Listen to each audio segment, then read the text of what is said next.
الحمد للہ رب العالمین والصلاة والسلام علی رسولہ الکریم وعلی آلہ وصحبہ اجمعین ومن تبعہم بإحسان الی یوم الدین اما بعد۔ علامہ طحاوی رحمہ اللہ تعالی نے اپنی کتاب العقیدہ الطحاویہ کے اندر اہل سنت والجماعت کا اعتقاد قرآن کے تئیں بیان کیا ہے، اور یہ وضاحت کر دی ہے کہ قرآن اللہ تبارک و تعالی کا کلام ہے، کلام حقیقی ہے، اور اسی چیز کا تذکرہ ہم لوگ کر رہے تھے۔ علامہ طحاوی رحمہ اللہ کہتے ہیں وَأَيْقَنُوا أَنَّهُ كَلَامُ اللَّهِ تَعَالَى بِالْحَقِيقَةِ، یعنی اہل سنت والجماعت کا یقین ہے، ان کا اعتقاد ہے وہ یقین جس میں کوئی شک نہیں ہے، کیونکہ جب کسی چیز کا یقین ہوتا ہے تو اس میں شک کی گنجائش نہیں ہوتی، شک کا احتمال نہیں ہوتا۔ جو مراتب ادراک ہیں، مراتب ادراک میں سب سے اعلیٰ مرتبہ یقین کا ہے، جس میں کوئی احتمال نہ پایا جائے۔ تو یار آوازیں آ رہی ہے عجیب و غریب۔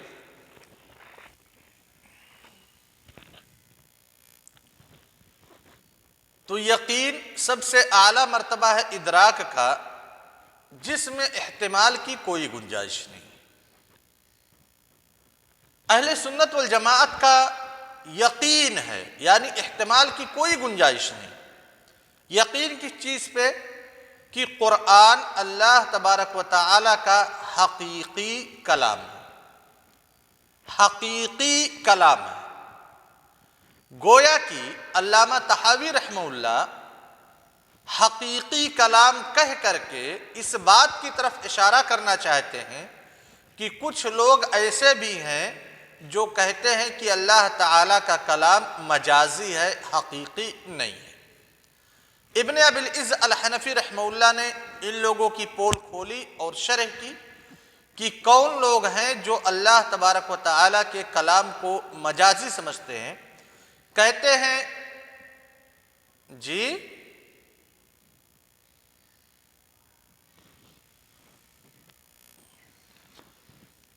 ابن ابی العز الحنفی رحمہ اللہ کہتے ہیں کہ جن لوگوں نے اللہ تعالیٰ کے کلام کو مجازی تصور کیا ہے، ان میں معطلہ اور معتزلہ سر فہرست ہیں۔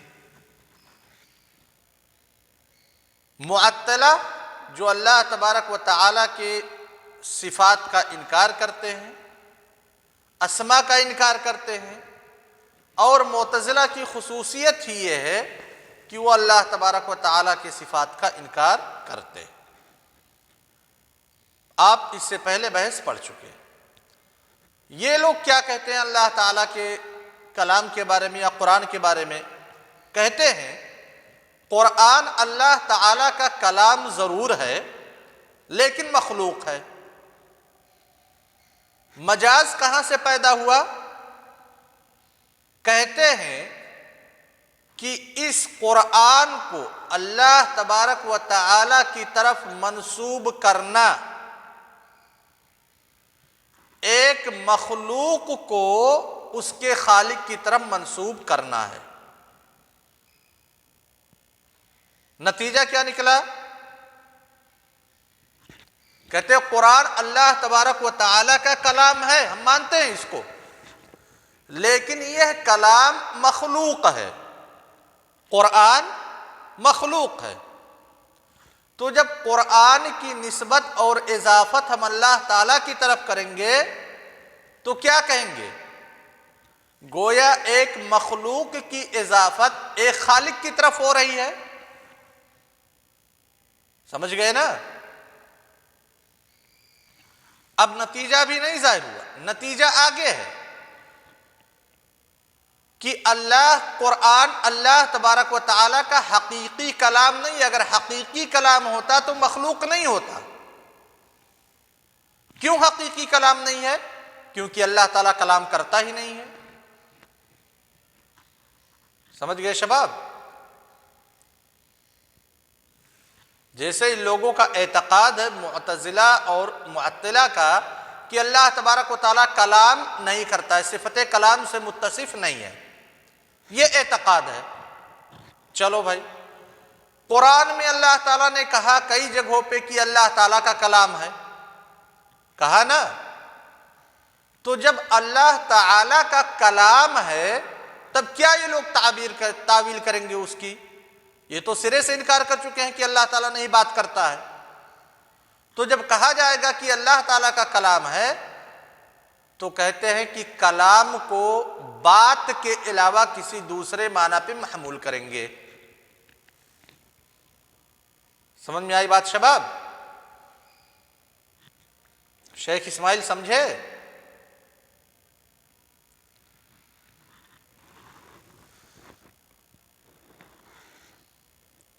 لہذا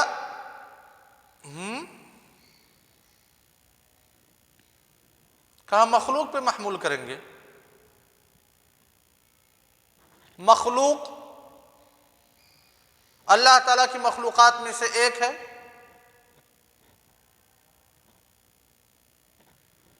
یا جو دل کے اندر بات آتی ہے، جیسے ابھی ہم پڑھ رہے ہیں، میں پڑھا رہا ہوں، ہمارے دل کے اندر کوئی بات آتی ہے، آپ اپنے ذہن سے پڑھ رہے ہیں، اس کے باوجود کسی چیز کو سوچتے ہیں، سوچ رہے ہیں نا؟ سوچتے ہیں، جو دل کے اندر چیز پیدا ہوتی ہے کہتے ہیں ہم اس پہ کلام کو محمول کریں گے۔ جو الفاظ کا مجموعہ ہے، یعنی انسان اپنی زبان سے جو نکالتا ہے، اپنے منہ سے جو نکالتا ہے، چند الفاظ ہوتے ہیں، دوسرے لوگ اس کو سنتے ہیں، اس کو حقیقت میں کلام کہا جاتا ہے، ٹھیک ہے؟ لیکن کہتے ہیں ہم کلام کو اس کی حقیقی معنی پہ نہ محمول کر کے انسان جو سوچتا ہے اپنے دل کے اندر ہم اس پہ محمول کر لیں گے، کیا حرج ہے، کیا مضائقہ ہے؟ لیکن یہ قاعدہ آپ کو بتلایا جا چکا ہے حقیقت اور مجاز کی بحث میں کہ کسی بھی کلمہ کو اس کے مجازی معنی پر محمول کرنے کے لیے دو چیزوں کا پایا جانا بے حد ضروری ہے۔ پہلی چیز، اس لفظ کو حقیقی معنی پہ محمول کرنا محال ہو، یعنی ممکن نہ ہو، پہلی چیز، ٹھیک ہے؟ اور دوسری چیز کہ جس معنی پہ آپ محمول کر رہے ہیں حقیقت کو چھوڑ کر کے، اس معنی کے اندر اور اس کے حقیقی معنی کے اندر مشابہت پائی جانی ضروری ہے۔ یہ دو چیزیں۔ اب جیسے میں کہوں رأیت قلما یخطب، رأیت قلما یخطب، میں نے قلم کو خطبہ دیتے ہوئے دیکھا۔ لوگ پوچھیں بھائی یہ تمہارا جملہ غلط ہے، میں کہوں نہیں یار میرا جملہ صحیح ہے، میں نے مجاز استعمال کیا ہے۔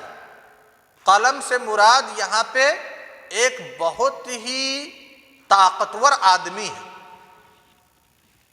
سمجھ گئے شباب؟ کہیں گے بھائی چلو ٹھیک ہے، قلم کو اس کے حقیقی معنی پہ نہیں معمول کر سکتے کیونکہ قلم خطبہ نہیں دے سکتا۔ پہلی چیز تو پائی جا رہی ہے کہ حقیقت پہ معمول کرنا محال ہے۔ دوسری چیز اس میں موجود ہے کہ نہیں، قلم اور طاقتور آدمی میں کیا مشابہت ہے؟ ذرا مشابہت لا کر کے دکھاؤ۔ کیا لفظ قلم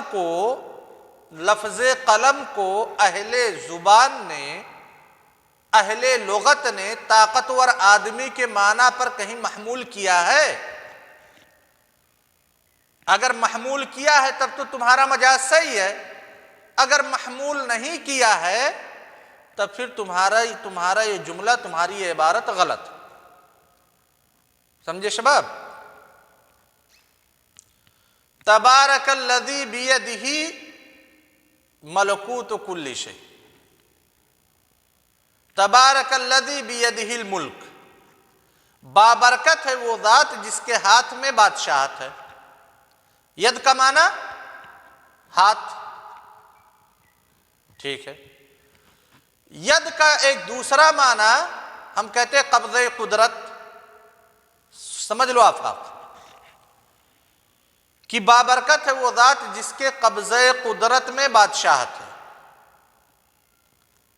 جب ید کا ترجمہ قبضہ قدرت سے کیے تو یہ مجاز ہے نا؟ اب کہیں گے کہ آپ مجاز ثابت کرو، کیسے آپ نے مجاز مان لیا؟ ایک چیز تو پائی جا رہی ہے کہ لفظ ید کا استعمال عربی زبان میں جہاں ہاتھ کے لیے ہوتا ہے وہی قبضہ قدرت کے لیے بھی ہوتا ہے۔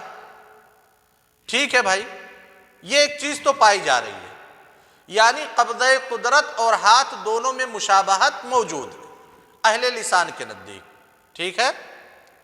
لیکن ایک چیز کے پائے جانے سے ہم مجاز پہ محمول نہیں کریں گے، دوسری چیز کا بھی پایا جانا ضروری ہے۔ دوسری چیز کیا ہے؟ کہ لفظ کو اس کے حقیقت پہ محمول کرنا محال ہو۔ تو کیا ید کو ہاتھ کے معنی پہ محمول کرنا محال ہے، ناممکن ہے کہ اللہ تعالیٰ کے ہاتھ ہو؟ بالکل ناممکن نہیں، لہذا آپ کا مجازی معنی غلط۔ سمجھ گئے نا شباب؟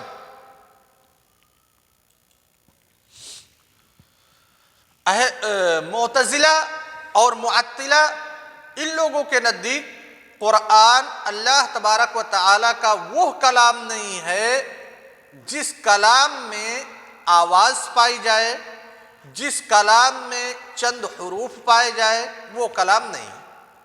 لہذا قرآن بھی اللہ تبارک و تعالیٰ کا حقیقی کلام نہیں ہے۔ یہاں تک کہ جب موسیٰ علیہ السلام اپنی اہلیہ کو لے کر کے جا رہے تھے، درخت سے ایک آواز آئی تھی نا، ایک روشنی ان کو دکھی، واقعہ پورا یاد ہوگا۔ کہا، اپنی بیوی سے کہا کہ تم لوگ یہاں پہ انتظار کرو، شاید وہاں پہ کچھ مل جائے۔ روشنی کے پاس گئے، وادی مقدس میں گئے، پھر جو واقعہ ہے آپ لوگوں کو معلوم ہے۔ درخت سے آواز آئی تھی، ٹھیک ہے؟ درخت سے کیا آواز آئی؟ اننی انا اللہ لا الہ الا انا۔ تو جو آواز موسیٰ علیہ السلام نے سنی، سمجھ گئے شباب؟ اس آواز کو بھی یہ لوگ اللہ تعالیٰ کا کلام نہیں مانتے۔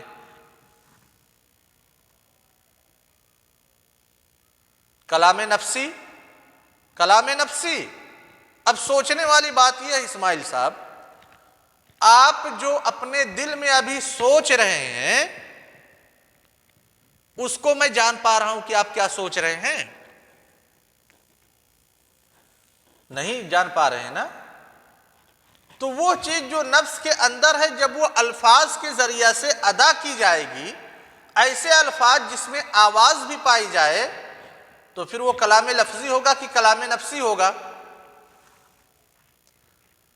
لیکن معتزلہ اور معطلہ نے اللہ تبارک و تعالیٰ کے صفات کے انکار کرنے کی وجہ سے یہاں پہ بھی شجرہ سے آنے والی آواز کو بھی کلام نفسی ہی کہا۔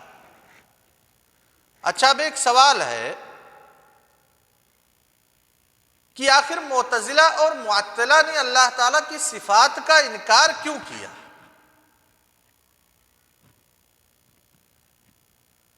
ہاں شباب، انکار کرنے کی در حقیقت وجہ ہے مشبہہ کا پایا جانا، یعنی ری ایکشن۔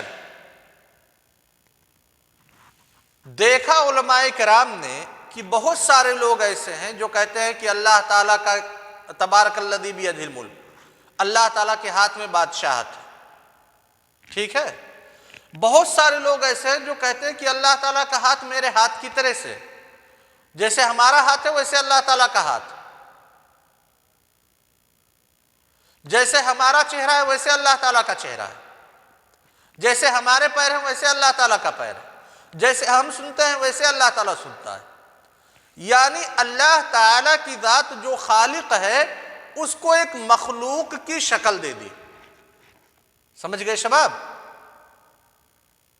اس کے نتیجے میں ری ایکشن میں لوگوں نے سوچا کہ اگر ایک خالق کو مخلوق کے مشابہ قرار دے دیا جا رہا ہے تو یہ سب سے بڑا ظلم ہے۔ لہذا اس مصیبت کا خاتمہ کیسے ہو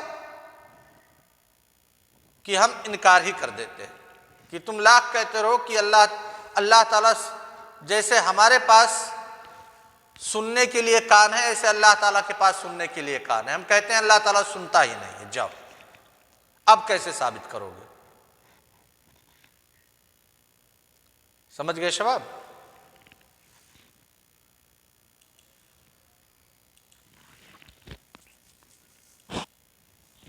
اس کے بعد کہتے ہیں فالقرآن کلام اللہ تعالی بالحقیقہ لیس بمخلوق، قرآن اللہ تبارک و تعالی کا حقیقی کلام ہے، مخلوق نہیں۔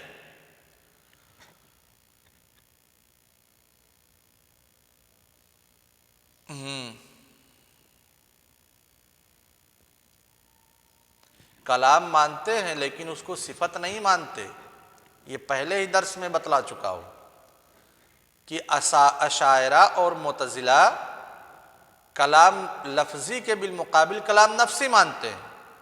اشاعرہ اپنے الفاظ میں کہتے ہیں کہ ہم کلام نفسی مانتے ہیں لیکن ہم کلام کو اللہ کی صفت مانتے ہیں، گرچہ حقیقت اس سے دور ہے۔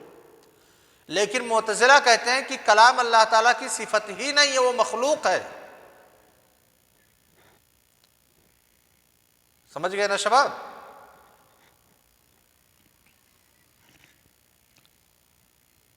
جی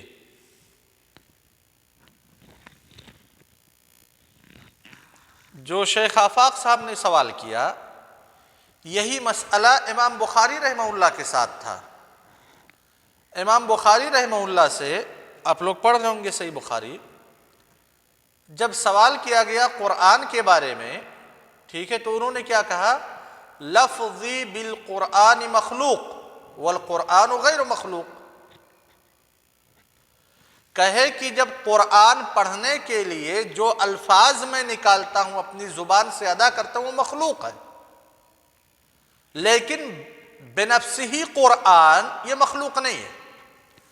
تو جو قرآن مصحف کی شکل میں ہمارے پاس موجود ہے وہ لکھا گیا ہے، اس میں روشنائی لگی ہے، پانی لگا ہے، پرنٹر لگا ہے، لوگوں کی کد و کاوش ہے، یہ مخلوق ہے۔ سمجھ گئے شباب؟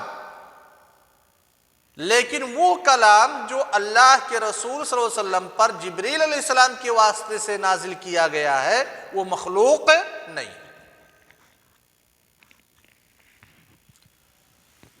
اس کے بعد کہتے ہیں امام طحاوی رحمہ اللہ فمن سمعہ فزعم انہ کلام البشر فقد کفر۔ قرآن سننے کے بعد اگر کسی نے یہ خیال بھی کیا کہ قرآن کسی انسان کا کلام ہے، چاہے محمد صلی اللہ علیہ وسلم کا کلام ہو یا اس کے علاوہ کسی دوسرے کا، تو اس کا نتیجہ کیا ہے؟ کفر ہے۔ اور کفر معین، تکفیر معین اور تکفیر مطلق میں فرق آپ لوگوں کو شاید بتلا چکا ہوں، بتلایا ہوں نا؟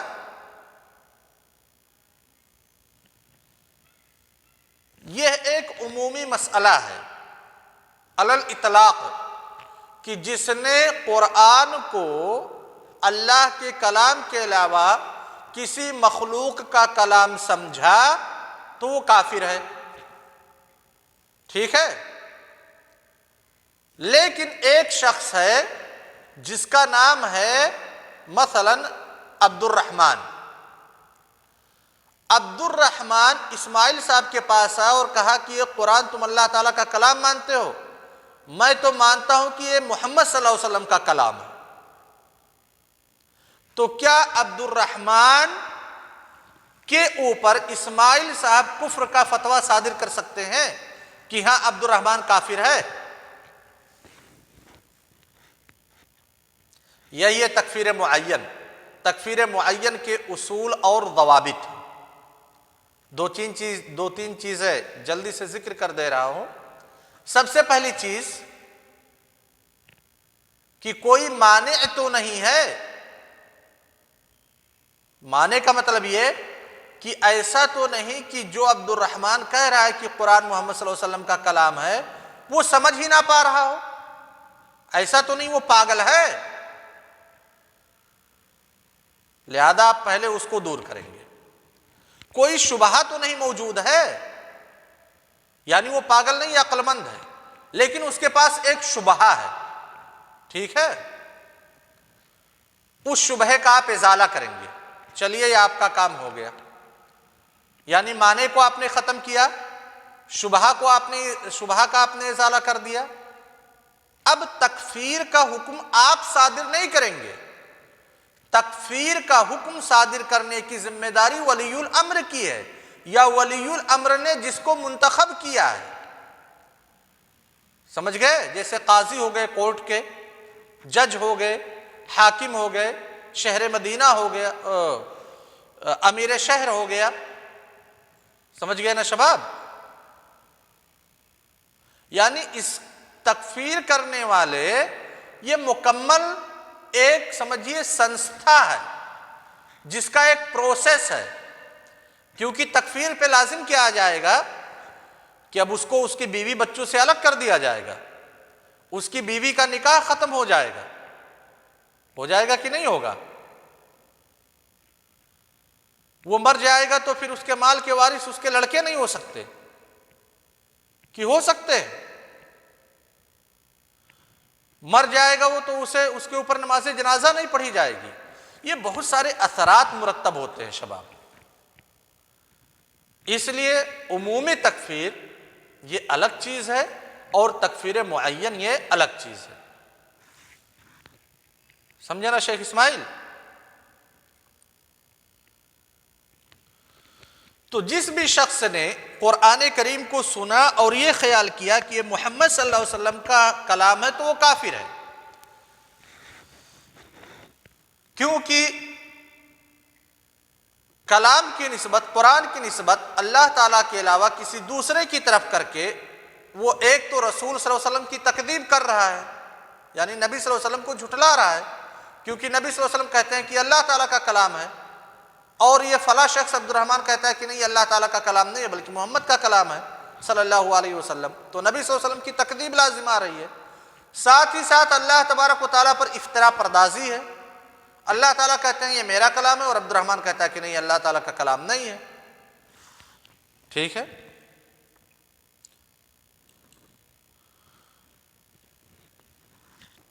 اس کے بعد کہتے ہیں فَلَمَّا أَوْعَدَ اللَّهُ بِسَقَرٍ لِمَنْ قَالَ إِنْ هَذَا إِلَّا قَوْلُ الْبَشَرِ عَلِمْنَا وَأَيْقَنَّا أَنَّهُ قَوْلُ خَالِقِ الْبَشَرِ وَلَا يُشْبِهُ قَوْلَ الْبَشَرِ۔ اللہ تبارک و تعالیٰ نے قرآن کریم کے اندر ان لوگوں کو سخت وعید سنائی ہے جو لوگ قرآن کریم کو انسان کا کلام مانتے ہیں۔ ولید ابن مغیرہ کے بارے میں اللہ تعالیٰ نے آیت نازل کی، کہا ذرنی ومن خلقت وحیدا وجعلت له مالا ممدودا وبنین شہودا ومہدت له تمہیدا ثم یطمع ان ازید کلا انہ کان لآیاتنا عنیدا سأرہقہ سعودا انہ فکر وقدر فقتل کیف قدر ثم قتل کیف قدر ثم نظر ثم عبس وبصر ثم ادبر واستکبر فقال ان هذا الا سحر۔ اس کے بعد ان هذا الا قول البشر، قرآن کو کہا یہ انسان کا قول ہے، تو اللہ تعالیٰ نے نتیجے میں کیا کہا؟ سأصلیہ سقر، تو ہم اس کو کہاں ڈالیں گے؟ جہنم میں ڈالیں گے۔ لہذا جب قرآن کو انسان کا کلام کہنے کی وجہ سے اتنی سخت وعید آئی ہے تو ہم یقیناً جان لیے، ہمیں یقین ہو گیا کہ قرآن کسی انسان کا کلام نہیں، کسی مخلوق کا کلام نہیں، بلکہ خالق کا کلام ہے۔ سمجھ گئے نا شباب؟ وصلی اللہ علی نبینا محمد وعلی آلہ وصحبہ وسلم۔